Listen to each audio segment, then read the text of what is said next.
لا وقف. السؤال واي تساوي اكس تربيع على اكس تربيع زائد 1 والمطلوب هو ايجاد المشتقة الثانية. المشتقة الثانية شنو تحريفه؟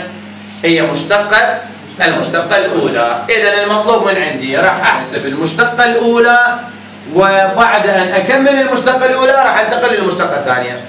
المشتقة الأولى راح تكون حسب القاعدة السادسة. القاعدة السادسة شو تقول؟ المقام في مشتقة البسط ناقص البسط في مشتقة المقام على المقام تربيع. خلينا نطبق القاعدة السادسة. المقام هو اكس تربيع زائد 1 في مشتقة البسط 2 اكس ناقص البسط هو اكس تربيع في مشتقة المقام ايضا 2 اكس على المقام تربيع اكس تربيع زائد 1 تربيع. الملاحظة اللي أخذناها عند استخدام القاعدة السادسة أو القاعدة الخامسة خطوات الحل تكون 3. الخطوة الأولى تطبيق القاعدة، الخطوة الثانية التخلص من الأقواس، الخطوة الثالثة جمع الحدود المتشابهة. طبقنا القاعدة هسه أقول ويساوي راح يجيني التخلص من الأقواس 2 اكس راح تنضرب راح يصير 2 اكس تكعيب زائد 2 اكس ناقص اكس تربيع في 2 اكس 2 اكس تكعيب على اكس تربيع زائد 1 تربيع. ثم جمع الحدود المتشابهة. إذا ويساوي 2 اكس تكعيب ناقص 2 اكس تكعيب صفر. إذا راح يصير 2 اكس على اكس تربيع زائد 1 تربيع.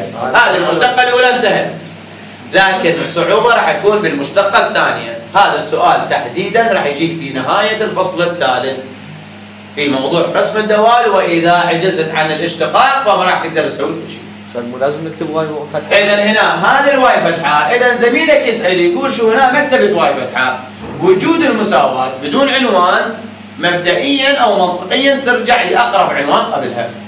بس هنا أقرب عنوان قبلها واي فتحة، إذا معناه هذا هو عملية تبسيط. بس ايش راح اسوي وراها؟ راح اجي احسب المشتقة الثانية. إذا بديت بعنوان جديد. إذا هنا راح أقول واي فتحتين تساوي بسط ومقام. يعني يا قاعدة القاعدة السادسة. القاعدة السادسة تقول المقام في مشتقة البسط ناقص البسط في مشتقة المقام على المقام تربيع. لكن من أوصل إلى مشتقة المقام هذا راح أشتق حسب القاعدة السابعة. إذا صار عندي تداخل بين القاعدتين الخامسة والسابعة أو السادسة والسابعة، لذلك تكون عدد خطوات الحل 5 مكان 3. إذا كان عندي قاعدة خامسة فقط أو سادسة فقط خطوات الحل 3: تطبيق القاعدة ثم التخلص من الأقواس ثم جمع الحدود المتشابهة. إذا صار تداخل بين الخامسة مع السابعة أو السادسة مع السابعة راح تكون خطوات الحل 5. شنو ذني؟ الخطوة الأولى تطبيق القاعدة. إذا خط كسر القاعدة تقول المقام هذا اكس تربيع زائد 1 تربيع في مشتقة البسط هو 2 ناقص البسط هو 2 اكس في مشتقة المقام حسب القاعدة السابعة. القاعدة السابعة تقول القوة تنزل بالقوس نفسه اكس تربيع زائد 1 اطرح من الأس 1 يبقى 1 في مشتقة داخل القوس 2 اكس على المقام تربيع اكس تربيع زائد 1 تربيع يعني أس 4. إذا صار تداخل بين القاعدة السادسة والسابعة. المقام في مشتقة البسط 2 ناقص البسط هو 2 اكس في مشتقة المقام حسب القاعدة السابعة على المقام تربيع. خطوات الحل اتفقنا 5. الخطوة الأولى هي تطبيق القاعدة طبقناها. الخطوة الثانية راح اسميها الترتيب. شنو هذا الترتيب؟ هذه الإشارة السالبة مال قانون. اجي اباوع على يمين ويسار الإشارة السالبة. ايش عندي؟ حدود مبعثرة، حدود فردية يعني مو عدد فردي يعني وحدة. اضربهن واحد باللخ واجعلهم على اليسار. على يسار السالب عندي حد مبعثر 1. إذا راح يكون 2 في اكس تربيع زائد 1 تربيع. رتبت جعلتها على اليسار ناقص على يمين الإشارة السالبة عندي 3 حدود مبعثرة اضربهم واحد باللاخ. 2 اكس في 2 4 اكس في 2 اكس اذا راح يصير 8 اكس تربيع وهذا اكس تربيع زائد 1 على المقام تربيع هذا اكس تربيع زائد 1 أس 4. يمكن بعضكم دا يفكر يقول ليش ما اختصر هذا ويا هذا؟ ليش ما اختصر هذا ويا هذا؟ دا القى اقواس متشابهه، ليش ما اختصرها؟ الملاحظه تقول لا يمكن اختصار بسط مع مقام الا اذا كان مضروب بكل ما بعده وما قبله. يعني من عندك على سبيل المثال اكس زائد واي على اكس، ما اقدر اختصر اكس ويا اكس. اذا عندك اكس واي زائد اكس على اكس ما اقدر اختصر اكس مع اكس، لان الاكس هذا بمن مضروب؟ مضروب بس بالواي مو بكل اللي بعده. لكن هنا اذا قدرت اسحب اكس عامل مشترك من البسط راح يصير عندي واي زائد 1 على اكس. هسه اقدر اختصر؟ نعم اقدر اختصر، لان هذا الاكس مضروب بكل ما بعده. هسه هنا ارجع لسؤالي، ما اقدر اختصر هذا ويا هذا ولا اقدر اختصر هذا ويا هذا. لذلك الخطوه الثالثه من خطوات الحل تقول استخراج قوس كامل عامل مشترك ويكون باصغر اس. هسه عندي قوس تربيع وعندي قوس، من الاصغر بهم؟ هو القوس اس 1. راح اجي اسحب قوس عامل مشترك اكس تربيع زائد 1، افتح قوس كبير. اذا راح يبقى عندي هنا 2 في اكس تربيع زائد 1 ناقص 8 اكس تربيع، هذا راح سحبته عامل مشترك على اكس تربيع زائد 1 أس 4. هسه الاختصار جائز. اذا هنا راح يصير عندي 3. ليش هنا الاختصار جائز؟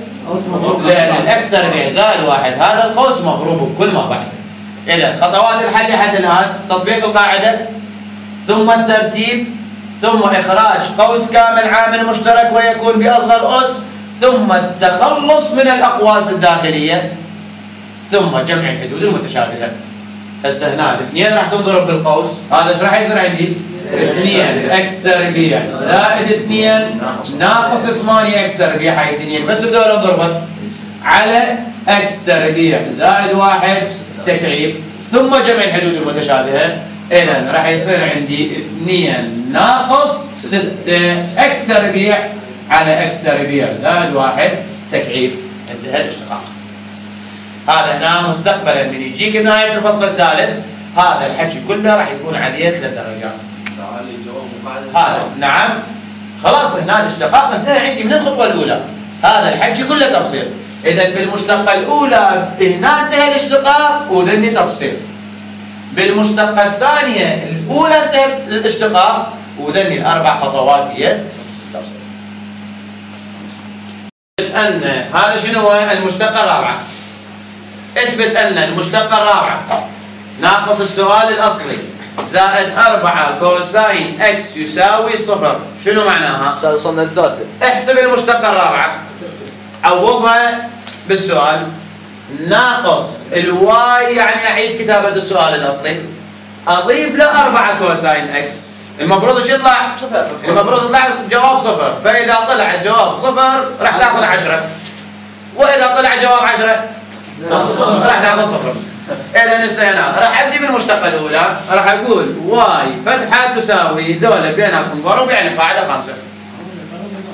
الأولى هي اكس في مشتقة الثانية كوساين اكس.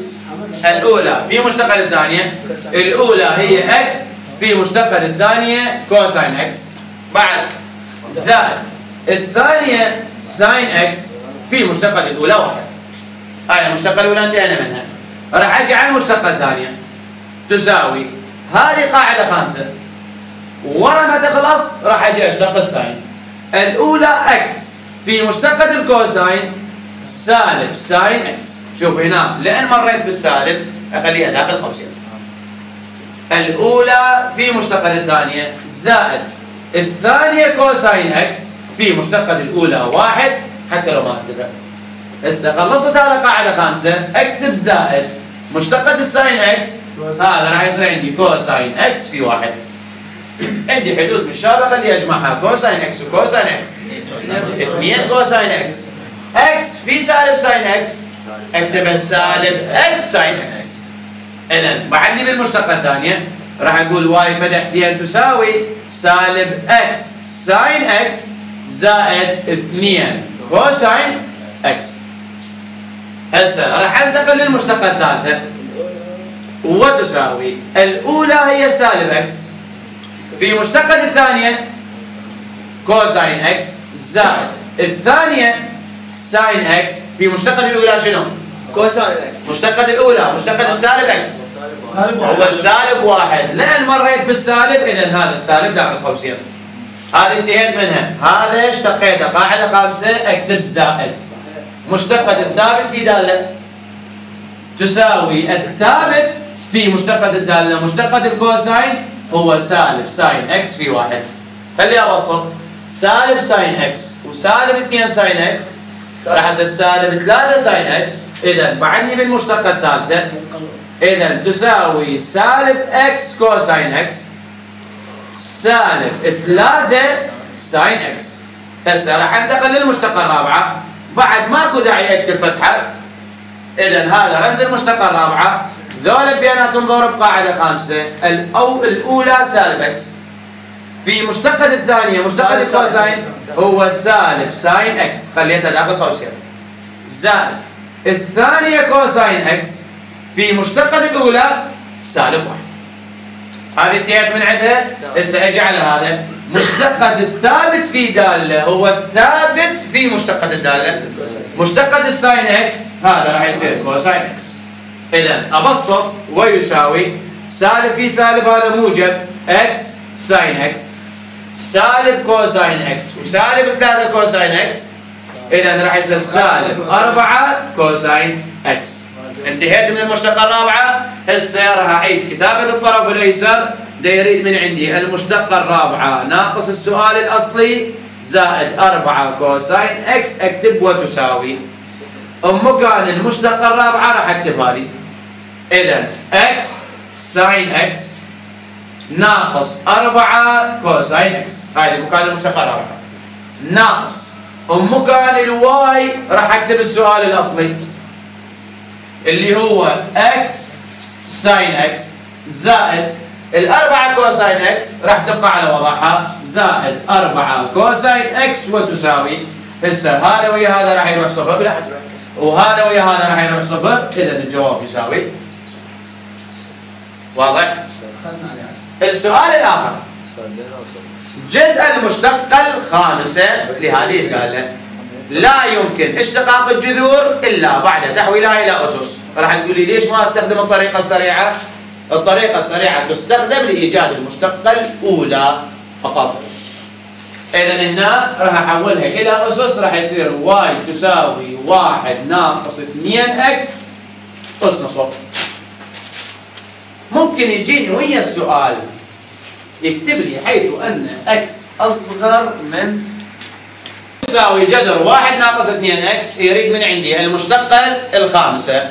راح يذكر لك ويا السؤال مثلا اكس اصغر من نص. هذه العبارات انت بالاشتقاق ما لك علاقه بها. لا تساوي اكبر او تساوي اصغر او تساوي هذه تكتب لمنطقيه السؤال. يعني هنا اي شيء غير هذه تجعل داخل الجذر كميه سالبه. عدد سالب يعني راح يصير اعداد مركبه فما لك علاقه بها بالسؤال. راح اجي احول الى اسس. راح ابدي بالمشتقه الاولى راح اقول واي فتحه تساوي حسب القاعدة السابعة القوة راح تنزل نص في 1 ناقص 2 اكس اطرح 1 اللي هو سالب نص في مشتقة داخل القوس سالب 2. قاعدة سابعة هسه 2 وهي سالب 2 راح تختصر إذا راح يصير سالب 1 ناقص 2 اكس أس سالب نص. هذه المشتقة الأولى انتهينا من عندها. المشتقة الثانية راح نقول واي فتحتين تساوي ايضا حسب القاعده السابعه سالب نص راح تنضرب بالسالب راح يصير موجب نص. اذا هسه هذا نص 1 ناقص 2 اكس اس ايش قد؟ اس سالب 3 على 2 في مشتقة داخل القوس هو سالب 2 2 ويا 2 راح تختصر اذا راح يصير سالب 1 ناقص 2 اكس اس سالب 3 على 2.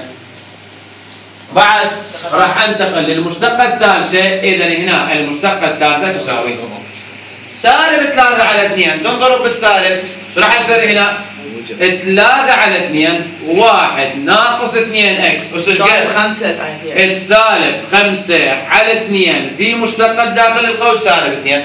شلون تزيد 2؟ هنا دا اطرح واحد هذا الواحد شنو صورته 2 على 2 وياي؟ هذا لو كان 3 لو كان المقام 3 فهنا الواحد اللي اطرحه راح يصير صورته 3 على 3 وياي؟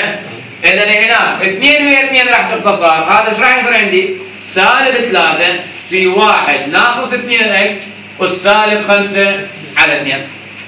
المشتقة الرابعة ايش راح يصير عندي؟ سالب 5 على 2 في سالب 3 الجواب راح يصير 15 على 2 1 ناقص 2 اكس والسالب 7 على 2 في سالب 2.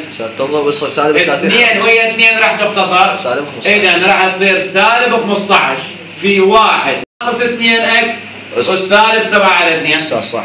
المشتقة الأخيرة راح تصير عندي وتساوي سالب 7 على 2 في سالب 15 تطلع 7 في 15 105 210 لا 105 اذا راح يصير 105 على 2 في 1 ناقص 2 اكس اس سالب 9 على 2 في سالب 2. تطلع كملت اشتقاق سالب 105. هسه هناك عندي اس السالبه راح تنزل المقام يصير موجبه 2 ويا 2 راح تختصر اذا الجواب ويساوي سالب 105 على هذا القوس أس 9 على 2. شنو معناه أس 9 على 2؟ يعني معناها الجذر التربيعي للواحد ناقص 2 اكس أس 9. بس هذا بالاخير